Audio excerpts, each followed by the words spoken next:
Welcome to today's episode of the Fourth Schedule podcast. My name is Emmanuel Obiabo, and I am your host. The Fourth Schedule podcast is a platform where we host seasoned professionals and stakeholders as guests to discuss issues and foster actions on local government of Nigeria, with focus on the area councils of the FCT. The podcast is an initiative of Statecraft Foundation and supported by the Nigeria Youth Future Fund.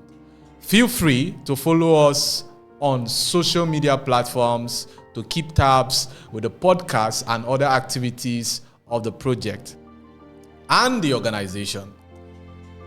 Local governments are the third tier of government, and they have been saddled with clear functions in Nigeria, which can be cited in the fourth schedule of the Constitution of the Federal Republic of Nigeria. Are they playing their roles effectively? Do they and the residents have an understanding of their functions? Are there things that are for and things that are against these functions? And should they be knowing what to carry out? On today's episode, we shall be exploring partnerships between residents and the area councils. And we have our guest in the studio in person of Taye Ojo, who is a programs manager with Dean Initiative. Nice to meet you, Taye. Nice to meet you, Mr. Emmanuel. Okay, I hope you're having a good day and everything is going on well. Of course, I'm having a great day. All right, so we'll jump into our question for today, and I'll be asking you, it is a known fact that the local governments are the third tier of government. Exactly. And the closest to the people who are at the core of democracy. What is your opinion about partnerships between the local governments and the people? Thank you very much for that lovely question. And I must say that if Nigeria will continue to remain a true democratic society, then partnership between government and citizens is non-negotiable. In fact, it's an integral part of governance in any governance system that chooses to be democratic in its interpretation. So I would say, I would term it in the common word around open governance partnership that co-creation is a systemic indices of democratic society. So government and citizens should have intentional, proactive, and strategic partnership. So in essence, the partnership between the government and the people should be proactive, yes, intentional, and strategic. Yeah. And those are very wonderful, profound statements you have made. I would just ask a follow-up question and say, are there reasons for that partnership to exist? And what is the status of that kind of partnership in a state or in a federal state like the FCT? Okay, I will say this first. So for partnership between government and citizens, it is sacrosanct that this is in existence because we need a democracy, or we need governance in Nigeria that is people-centered. And for something to be people-centered, it means that these people should be decision makers in that process. So we are saying that in order to ensure that this partnership is unique and very, very, very effective, we are bringing citizens' voice into the decision-making process or part of governance. So that is my take on involving citizens or centering leadership or local governance on citizens' provisions and service delivery. So we want to look at the state of what's it called now? The state of partnerships between government and citizens. I would say in FCT, I would say it's fair, but there's improvement. We are already making improvement. So why am I saying there's improvement? So originally, there are existing partnership in terms of dissemination of information. So we have a lot of local government who have existing town hall meetings across all the area councils in FCT. But the problem is that what are the rationale for those town hall meetings? how inclusive are those town hall meetings? So first of all, we might just have emergency town hall meetings to disseminate issues like maybe security issues. Maybe there's an outbreak of maybe a crisis or disaster, and the local government mobilizes village chiefs, religious leaders, and some maybe youth or other sector leaders to just tell them that these are the certain challenges we have in this community, and we maybe need your help in addressing all of this. So, but that is reactive. For us to enjoy the full dividends of democracy, we have to have proactive engagement and interaction with citizens. So this is now having town hall meetings that are to form the components of budget creation, policy designs and implementation. And it should be inclusive, taking all ramifications of every aspect of citizens, the PWDs, people living with disabilities, the young people in society, women groups, men, and every component of citizens that will be under the that will be facing the implication of governance decision. So they also should be prioritized in the decision making and all of those processes. Okay, so in clear terms, I hear you talk a lot about the marginalized group and all categories of individuals that make up a society. Yeah. But clearly speaking, what should be the reason why this partnership exists? I know you mentioned the citizens making inputs to the budget. Could this be the only reason? Okay, no. So I think let's go back to the original context of the slogan of democracy. If we all believe and agree with the statement of democracy, this is government by the people, for the people, and to the people, it means that whatever decisions that is being made should not be a consultation process, but rather a co-creation process. So it is very sacrosanct that for government to deliver its services to people, they have to be decided by those people so that it is effective, and the ownership process of that decision are also taken into cognizance by people. So what I mean in clear terms is this. So for example, when we have government wanting to maybe build projects, so they want to implement projects, and they want to build something like bridges, they want to build flyovers and the likes of that. People will see this as government project or intervention. They don't see it as community intervention. Why? Because they were not consulted, they were not co-created with citizens. So citizens just think this is government wanting to do what they want to do for us. Now it's different when we need water in our community, and we sit down with government to decide that water should be our priority. So even when we have citizens who want to jeopardize the process, they don't see it as government project. They see it as our project. So it now helps government to just naturally do what governance would provide, but now addressing the specific needs of the people, which is centered on people's welfare and safety. Okay. Thank you for that response. So we all know that the Open Government Partnership has been on for quite some time now. Yeah. Can you share details about this, and also who are the parties involved? Who does it benefit and how? Can you share about that, the Open Government Partnership? Okay, so it's great. It's great, and I'm excited that there's a platform like this for us to also educate citizens and governments about Open Government Partnership. So Open Government Partnership is a global reform, so which also serves as a tool that is centered on 4 basic pinnacles. So we have transparency, accountability, and citizens engagement. So I say 4 because there's also a component of technology and innovations. So this is centered on co-creation, a partnership between government and civil society, or government and citizens.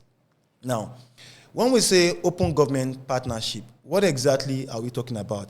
We are talking about a framework that enables what I just mentioned: transparency in governance, accountability in governance, and citizens' participation, of course, leveraging on technology and innovation.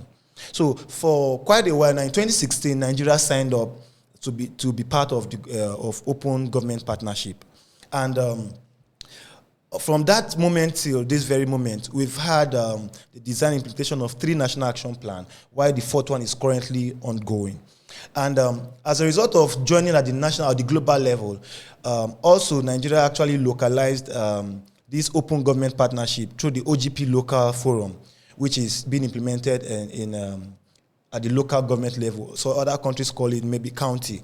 So far, we've had about 5 to 6 local governments have signed up for OGP local.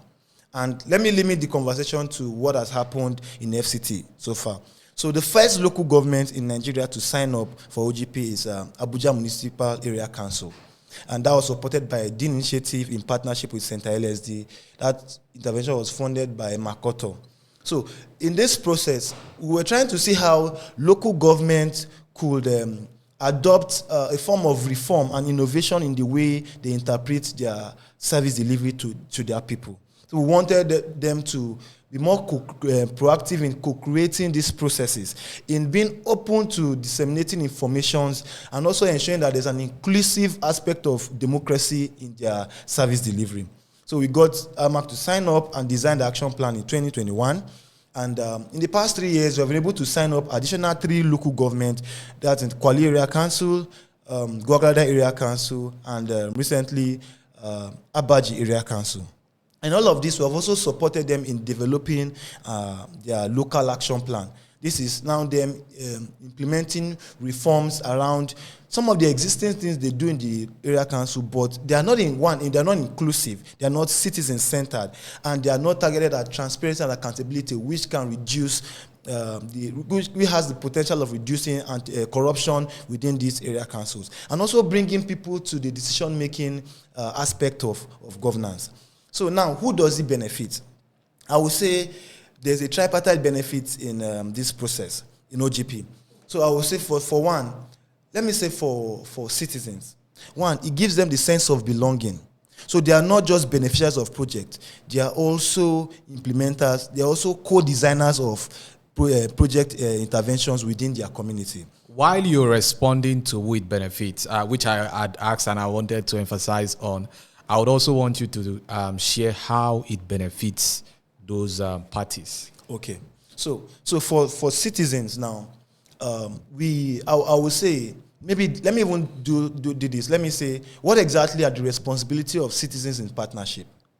So one, if we must want good governance, first we must demand it. So those are the responsibility of citizens to engage in governance processes. So why does it benefit them? It benefits them because once they are on that platform for decision making, the policies, the budgeting and the funding or resources that comes to their community are designed to address their own problem.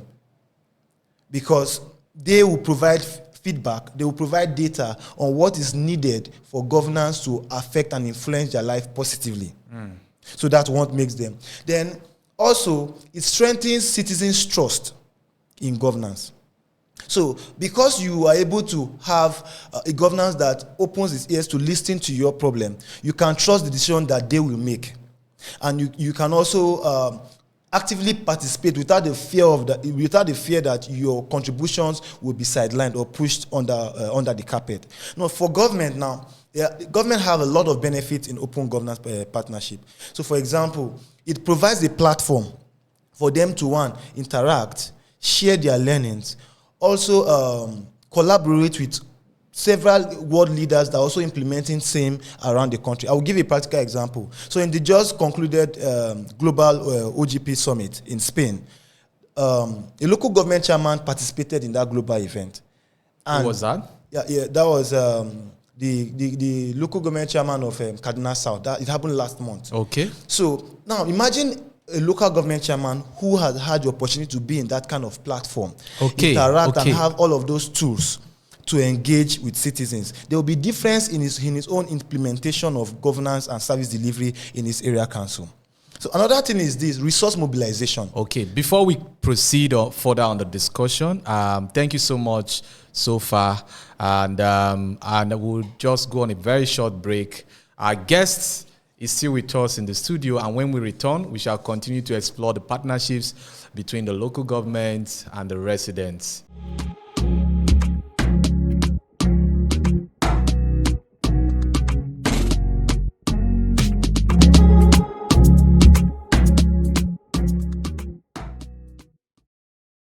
Welcome back. Before the break, we have been discussing on exploring partnerships between the government and the residents. And still with us is our guest, Taye Ojo, who is a program officer with Dean Initiative. Thank you again, Taye, for joining us. It's been an interesting conversation so far.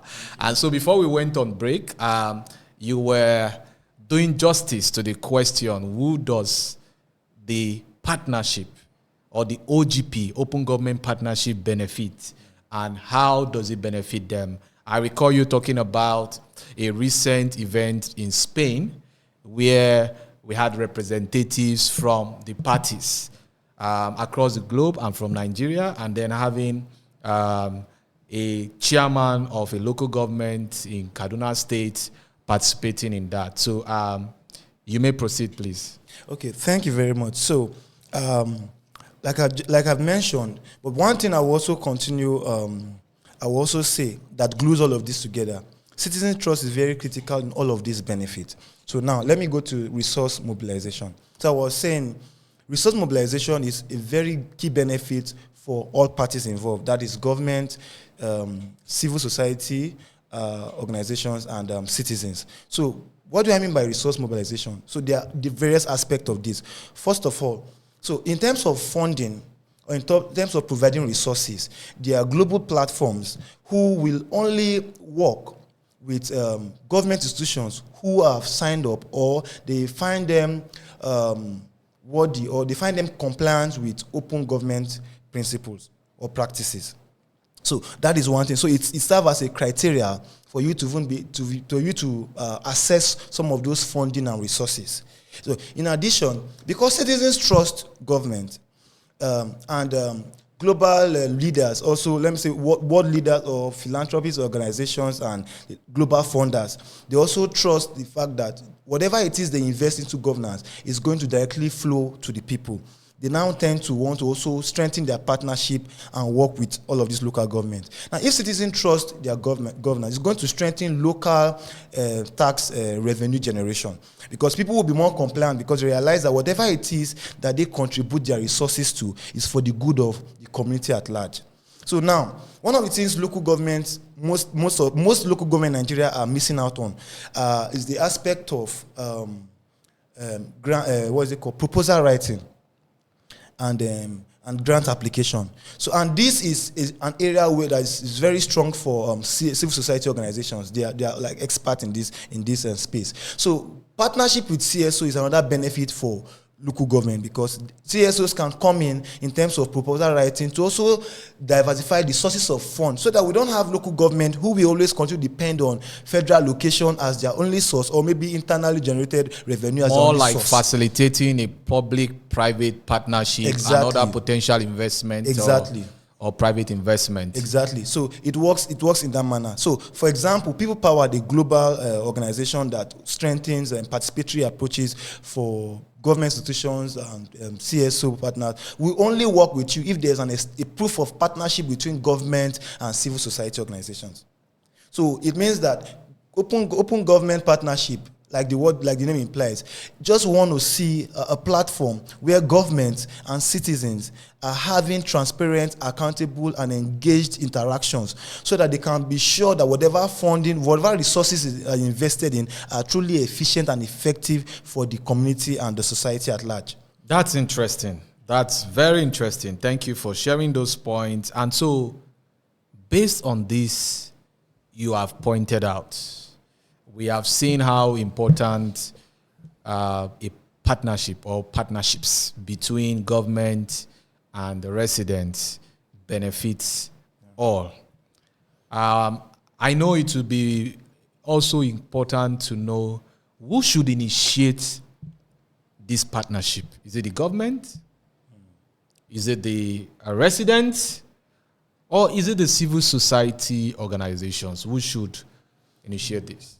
So this is a tricky question, but I think I will still remain on the fact that, or on the school of thought that it should be a tripartite initiation for sustainability purpose. So one, for over the years, we have been initiating the adoption of open government principles and practices across area councils in FCT. And to a large extent, we have made massive progress. Like I said, we had signed up the first local government in Nigeria who will join the OGP local, that's AMAC Area Council. We've also been able to, we also won a global award in implementation of AMAC's first action plan on citizen engagement in budget creation. So there are a lot of milestones we have achieved. But regardless of this, sometimes it's not really sustainable because we have CSOs always initiating these processes, not just initiating, also funding this process. How much or how long can we always continue to always fund that if it's just centered on one person's energy and resources? So why I say it's tripartite is that government should also initiate this process as well. So that one, it's sustainable, and because they are the policy makers, it's easier for them to adopt and design all of these policies because that's their natural responsibility, right? So, and it also makes it long lasting because the leaders of, imagine a local government chairman leading the sign up or the joining of his area council into the open government partnership. You cannot imagine how that will be effective as opposed to just CSO pushing, because CSO will now have to do several courtesy visits, advocacy visits. In short, getting access to the chairman of local government to explain all of this will look like you are bringing a new project, so which is a challenge. So we see open government partnership as a project. We don't see it as a framework or as a tool of enabling good governance, which is what we should now begin to see open government partnership. So in essence, are you saying that all parties should be receptive and all parties can also initiate? Yeah, it's not. I will not say can. All parties should initiate proactively, innovatively, and interactively. So, for example, what are citizens' roles? Like I mentioned earlier, citizens should demand transparency, accountability, and be willing to participate from an angle of informed decision. So they should also be aware. For example, you do a lot of work around enlightening people about the jurisdiction of local government. What are the things that are within their own jurisdiction or not? What are their functions? Yeah. Now, imagine how effective your work would be if you are interacting with citizens who already have this knowledge. It's different from when you are also just you spending the bulk of your energy trying to educate citizens on what they should naturally know and act on. So that is one part for citizens. Sometimes we do not get the good governance that we want because we don't demand for it. Okay, so I want to say that you had mentioned the Abuja Municipal Area Council being the first local government by its right to be an OGP local member, more like the local government being a member of the Open Government Partnership or signing up on the Open Government Partnership. I want to believe that subsequent other local governments have joined on this. Yes. But so my question now is, if I were to be a local government and I haven't signed up on the OGP local, does that necessarily mean that I am not operating an open government? Okay, so when we talk about issues like this, there are things that are intentional and strategic. So it's just like saying, maybe I believe you're a Christian. It's just like saying you do everything right, you keep commandments, but you have never had a declaration that puts you and say, okay, I've accepted Jesus Christ as my personal Lord and Savior. So same thing applies in this. Okay, in this I get it now. So signing up on the Open Government shows Partnership, that you are a member officially. So it's a confirmation. Exactly. It's for the record, Nigeria is the 70th member of the Open Government Partnership, and it's also, I think it also makes sense to be confirmed or to be recognized as being an open government, not just practicing it, but also to be recognized. Yes. And so you are encouraging local government to sign up on the Open Government Partnership. Yeah. Okay, thank you for that. So for partnerships between the local government and residents to be sustained, what should be put in place? Okay. So I think one thing that should be put in place is this.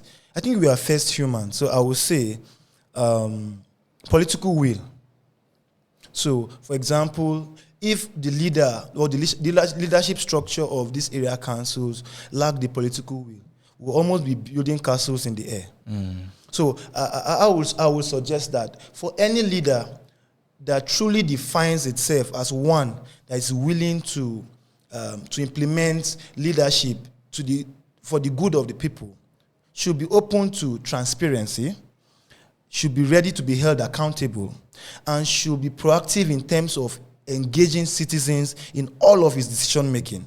And not just inclusive engagement procedures should also be adhered to, as well as adoption of this OGP as a tool. So if you want to achieve all of this, you need to use OGP as a reform tool to enable all of this process, because there are so many capacity building initiatives that are currently ongoing. So you have the opportunity to come and share your learnings, your implementation stage, your challenges, and whatever it is that you are facing, so that we can have those that have successfully implemented, they can give you like a guideline or tell you how they were able to overcome some of these challenges, so that you can also either duplicate, learn from it, and localize that action in your own jurisdiction or your own area council. So these are some of the advantages that it presents for these leadership structures. Okay, I mean, I'm very hopeful that a bulk of our audience will be members or leaders in their local governments, both political office holders and appointees. And so that's very instructive. It's very beneficial to sustain a relationship between the government and the people which you have pointed out. What would you define as a functional local government, or can you paint a picture of a functional local government? Okay, so one thing I would say about a functional local government is this. I think the local government has its own jurisdiction, right? It has its own, it has the limits to which it can operate. So for it to be functional, being an institution that is closest to the people, I would just say we cannot begin to list all of its function because of time factor. But I would like to also summarize all of this in one principle. But just to mention, the functions are clearly stated on the 4th schedule of the Constitution of the Federal Republic of Nigeria. All right. So I think yes, people can also check that out to be well informed about that. So I will say that for any local government that wants to be true to its people, and how I define the functional one is that it connects with the people it's closest with, identify what their challenges and their needs are, and it's responsive to all of those needs, and represents or interprets in its policies the issues that addresses all of those needs within the confine of its jurisdiction, and also is inclusive to every component, not just the majority in its jurisdiction as well, and also adopts the shift towards the global